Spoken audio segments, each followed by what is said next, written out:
រស់ស៊ីបើចង់បានអតិថិជនច្រើនត្រូវផ្ដោតទៅលើគុណភាពយ៉ាងណាមិញដូចបងស្រីគាត់ទោះបីជាការរងចាំរៀងយូរតែក៏សូមអរគុណផងដែរ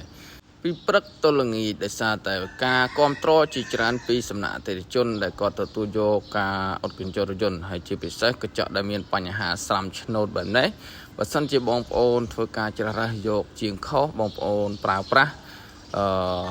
នឹងខកចិត្តមានន័យថាប្រើអត់ហើយប្រើបានមួយរយៈវាស្រាប់តែរៀលចេញទៅមុខទៀតឬក៏ឡើងកើមកសព្រាត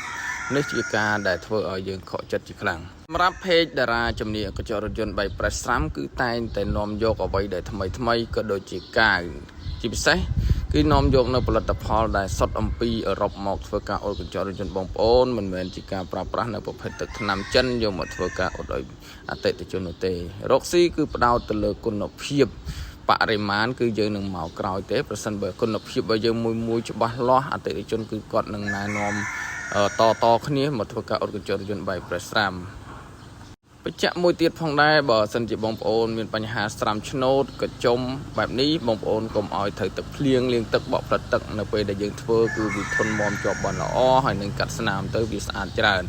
នេះគឺជាអ្វីដែលខ្ញុំតែងតែប្រាប់ទៅដល់អតិថិជនរបស់ខ្ញុំដែលមុននឹងធ្វើការអ៊ុតកញ្ចក់រថយន្តបៃប្រេសស្រាំ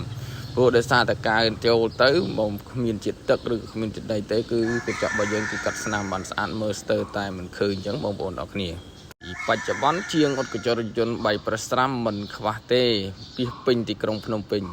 ព្រោះដោយសារជាងច្រើនជាងខ្លះក៏រៀនដោយជំនាញជាងខ្លះក៏រៀនដោយការចេះខ្លួនឯងអញ្ចឹងទៅណាអត់មានជំនាញអត់អីចឹងទៅហើយអ្វីដែលសំខាន់បំផុតគឺការប្រើប្រាស់ទឹកថ្នាំនេះជាចម្បងបំផុតសម្រាប់ជាងរស់ដោយសារតែទឹកថ្នាំមិនរស់ក៏ដោយសារទឹកថ្នាំដែរបើធ្វើទៅស្អាតអតិថិជនប្រើប្រាស់បានយូរគឺការងារគឺអត់ខ្វះធ្វើទេបងប្អូនទាំងអស់គ្នាដូចខ្ញុំរាល់ថ្ងៃគឺអត់ចាំបាច់បុះទេគឺយើងរកស៊ីទៅតាមរយៈ Telegram អតិថិជនគាត់ណែនាំតមកគឺអត់ខ្វះការងារធ្វើទេបាទអរគុណច្រើនសម្រាប់ការគាំទ្រ